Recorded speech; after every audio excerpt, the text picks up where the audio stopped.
इस बार लोकसभा का चुनाव किन मुद्दों के साथ? लोकसभा का चुनाव तो सिर्फ और सिर्फ विकास पे होता है। तो क्या लगता है कि इस बार थोड़ी ज्यादा मेहनत करने की जरूरत होगी एनडीए को? जिनके विचार मिलते नहीं है, जिनके व्यवहार मिलते नहीं है, उन लोगों ने इंडिया अलायंस बनाया है। ये मांग उठने लगी कि जातीय गणना हम कराएंगे। क्या ये एक फैक्टर है कि भाई आज देश के अंदर आम नागरिक जो है वो अपने हक अधिकार को जान करके एकत्रित हो रहा है। अब तुष्टीकरण की राजनीति भी उनकी फेल हो चुकी है। सम्मन के बाद वो हाजिर नहीं हुए, लगातार सम्मन के बाद भी, इस पर क्या कहेंगे? कि अगर आपने दोष किया है तो राजा का बेटा भी है तो उसको बख्शा नहीं जाएगा, और आप निर्दोष हैं, कोई आम नागरिक है तो उसको फंसाया नहीं जाएगा।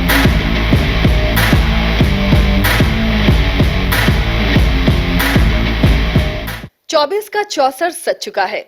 सभी पार्टियां अपने अपने तरीके से तैयारी में जुट चुकी हैं और तमाम जो संभावित कैंडिडेट हैं वो तैयारियों में लग चुके हैं। भले ही सीटों का बंटवारा ना हुआ हो, लेकिन अपने अपने तरीके से तैयारियां सभी की शुरू हो चुकी हैं।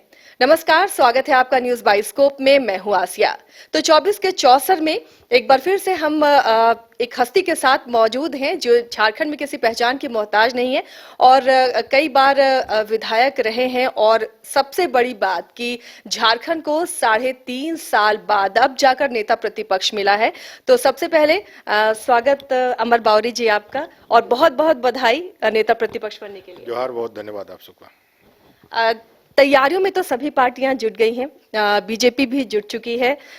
इस बार लोकसभा का चुनाव किन मुद्दों के साथ और कितना दिलचस्प होने जा रहा है? लोकसभा का चुनाव तो सिर्फ और सिर्फ विकास पे होता है। नरेंद्र भाई मोदी जी के नेतृत्व में जो करिश्माई परिवर्तन भारत के अंदर, भारत के जनता का और भारत के देश के रूप में भारत का जो आया है, जो हुआ है 9.5 साल के कार्यकाल में, उससे न सिर्फ भारत के 1.25 अरब देशवासी अपने आप को गौरवान्वित महसूस करते हैं, बल्कि विश्व समुदाय भी भारत के इस विकास के रफ्तार और भारत के विकास को देख करके अचंभित भी होता है। आज विश्व के सबसे बड़े ग्लोबल लीडर आदरणीय मोदी जी हैं। आज विश्व की 5वीं अर्थव्यवस्था भारत की है। हर एक इंटरनेशनल मुद्दे पे भारत का क्या कह रहा है, मोदी जी क्या कह रहे हैं, ये सबसे बड़ा विषय आज विश्व समुदाय के पास है।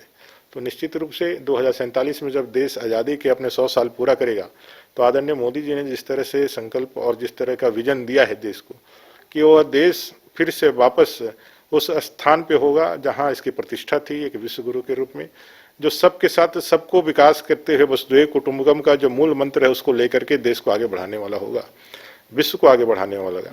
इस दृष्टिकोण से तीसरी बार लगातार मोदी जी की सरकार भारत की जनता बनाने वाली है, और मोदी जी हैट्रिक करेंगे, और निश्चित रूप से 2029 तक विश्व का तीसरा अर्थव्यवस्था बनते हुए भारत को एक विकसित राष्ट्र के रूप में आगे बढ़ाने में मोदी जी का जो अभियान है वो अगले पायदान तक पहुंचेगा। चलिए, तो बात हुई कि किस तरह से तैयारियां हो रही है, लेकिन बावरी जी इस बार तमाम जो विपक्षी पार्टियां थी केंद्र की, वो इंडिया गठबंधन के रूप में एकजुट हुई हैं। तो क्या लगता है कि इस बार थोड़ी ज्यादा मेहनत करने की जरूरत होगी एनडीए को? एनडीए हमेशा से मजबूत रहा है, और आज सभी लोग एकत्रित हुए हैं, तो इसका मतलब यही है कि मोदी जी बहुत मजबूत हैं, एनडीए बहुत मजबूत है।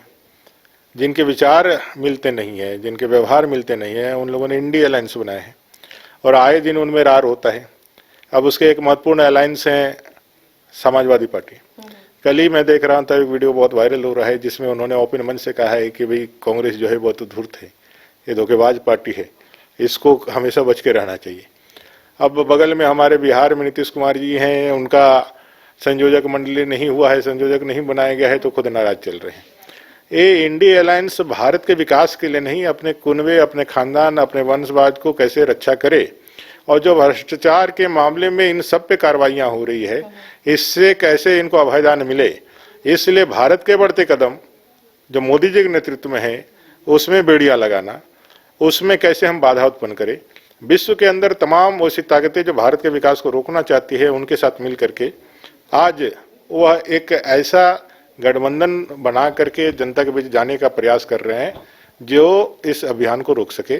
लेकिन भारत की जनता आदरणीय नरेंद्र भाई मोदी जी के साथ है, भारतीय जनता पार्टी के साथ है, और वो हमेशा अभी आगे रहने वाली है और ये इंडिया अलायंस निश्चित रूप से असफल होगा और पिछले बार से ज़्यादा असफलता इनको मिलेगी और 303 के आंकड़े से भारतीय जनता पार्टी आगे एनडीए आगे बढ़ेगी और एक यशस्वी सरकार बनाएगी जो देश के कल्याण के लिए काम कर रही है। बावरी जी, आपने पड़ोसी राज्य बिहार की बात की है।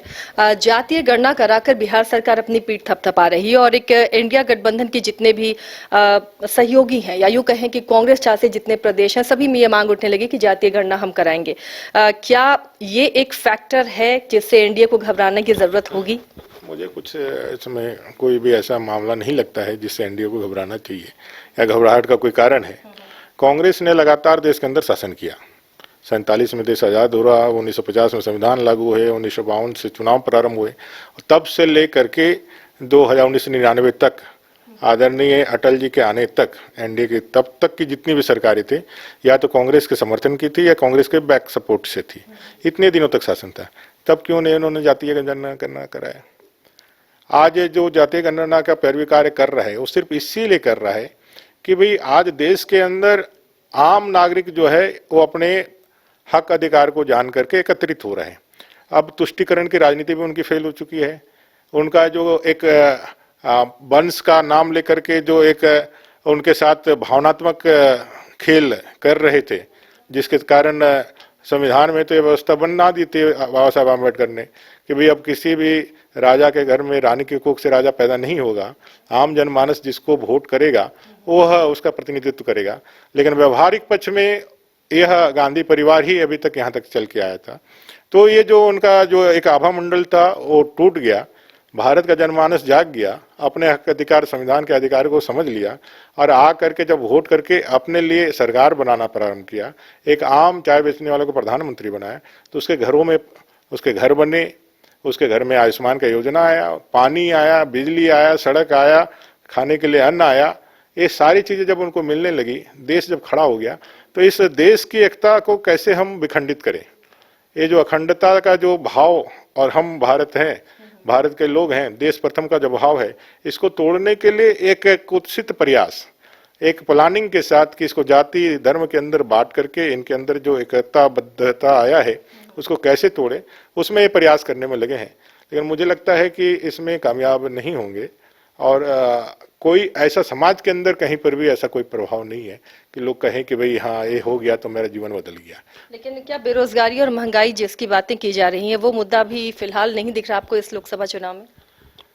महंगाई हो चाहे बेरोजगारी का समस्या हो, अगर आज आप मोदी जी को देखेंगे तो मोदी जी ने जितना जॉब का क्रिएशन किया है, जितना उनको मौका दिया है और मौका देने के साथ जो उसमें ईमानदारी रखी है, भाई एक आम कार्यकर्ता, आम युवा जो किसी नौकरियों में जाता है उसको किसी पैरवी का दरकार नहीं होता है, कहीं पर कोई घूसखोरी का दरकार नहीं होता है, वो आराम से अपनी योग्यता क्षमता के साथ जाकर नौकरियां प्राप्त करता है। तो सबके लिए सुलभ और सरल उपाय बनाया गया है। कई एक प्रकल्प ऐसे चलाए गए हैं जिसमें जो लोगों को आगे बढ़ करके काम करने का मौका दिया गया है। एक बड़ा सेक्टर है SC/STs का, जो हमेशा जॉब सीकर्स रहे। ऐसा देश के अंदर बनाया गया है कि ये जॉब सीकर्स है, इनको सिर्फ काम मांगने वाले लोग हैं, वो जॉब गिवर्स क्यों नहीं बन सकते हैं? ये जॉब सीकर्स, इनको क्यों नहीं जॉब गिवर्स बनाया जाए? ऐसा ध्यान में रख करके मोदी जी ने स्टैंड अप एंटरप्रेन्योरशिप कई एक ऐसी योजनाएं बनाई और आज हमें खुशी है कि कई एक दलित, कई एक आदिवासी आज खुद रोजगार में जा रहे हैं, 10-100 लोगों के लिए रोजगार पैदा कर रहे हैं। तो एक पूरा देश के अंदर रोजगार की एक श्रृंखला, आत्मनिर्भरता की एक श्रृंखला, ऐसा समाज का तैयारी करके आगे बढ़ने का काम कर रहे हैं। और आज देश में प्रति व्यक्ति आय का वृद्धि हो रहा है, लोग आगे बढ़ रहे हैं, लोगों में क्रय शक्ति बढ़ रही है। मुझे लगता है कि आज देश आगे बढ़ने के कारण विश्व में 5वां अर्थव्यवस्था भारत बना है। इसमें हर एक नागरिक की भूमिका है, हर एक नागरिक का उसमें सहयोग है और मोदी जी का नेतृत्व है। तो मुझे लगता है ये सारी चीजें कहीं ना कहीं देश निर्माण में मोदी जी का जो योगदान है उसको कृतज्ञता के भाव से स्वीकार करते हुए यह 2024 में भी हम लोग पूर्ण बहुमत के साथ सरकार बनाएंगे। बावरी जी, झारखंड में जो 14 लोकसभा सीटें हैं, बीजेपी का वर्चस्व रहा है, अभी भी 12 सीटें बीजेपी के पास हैं, तो अब पार्टी में भी आपका कद बड़ा है। ऐसे में जो विनिंग कैंडिडेट हैं, जो अभी रूलिंग कैंडिडेट हैं, क्या फेरबदल की संभावना है? किस तरह की बातें चल रही हैं, या फिर जो विनिंग कैंडिडेट उन्हीं को दोबारा मौका दिया जाएगा? देखिए, अभी 2024 के लोकसभा चुनाव में समय है और हमारे पास भारतीय जनता पार्टी में कार्य पद्धति है, हमारा संसदीय दल है, हमारे चुनाव के लिए एक कमेटी है, जो ये सारी चीज़ें कोर कमेटी है, जो यहाँ से प्रदेश से लेकर के केंद्रीय कमेटी है, कोर कमेटी है, उनमें डिसीजन होता है। तो हम लोगों ने हमेशा से झारखंड की सेवा करी है, झारखंड को हम लोगों ने बनाया है, तो झारखंड को संवारने की जिम्मेवारी भी अपनी है और लगातार झारखंड से हमारे सांसद देश के प्रधानमंत्री के निर्वाचन में अपनी बहुत भूमिका निभाते हैं। आने वाले लोकसभा में भी मैं इतना जरूर कहूँगा, कैंडिडेट कोई भी हो, कमल का निशान रहेगा, मोदी जी का नेतृत्व रहेगा और 14 के 14, पिछले बार हम लोग 12 में थे, इस बार 14 के 14 कमल भारतीय जनता पार्टी का यहाँ झारखंड से खिलेगा और मोदी जी को प्रधानमंत्री बनाने के लिए देश को आगे बढ़ाने में अपनी महत्वपूर्ण भूमिका निभाएगा। चलिए, 14 सीटों पर दावेदारी है, दावेदारी तो सभी पार्टियां कर रही हैं। खैर बावरी जी, झारखंड की बात जब हमने की है, कई ऐसे ज्वलंत मुद्दे हैं, अब जबकि नेता प्रतिपक्ष राज्य को मिल गया है, तो किस तरह से मजबूती के साथ मुद्दे उठाए जाएंगे? हम लोगों ने हमेशा से मजबूती से ही अपने मुद्दे उठाए हैं, लेकिन वैधानिक कुछ तो बदलाव दिखना चाहिए ना, जब नेता प्रतिपक्ष है तो। वैधानिक रूप से जो अधिकार सदन को में नेता प्रतिपक्ष को जो होता है, उससे वंचित रखा गया था।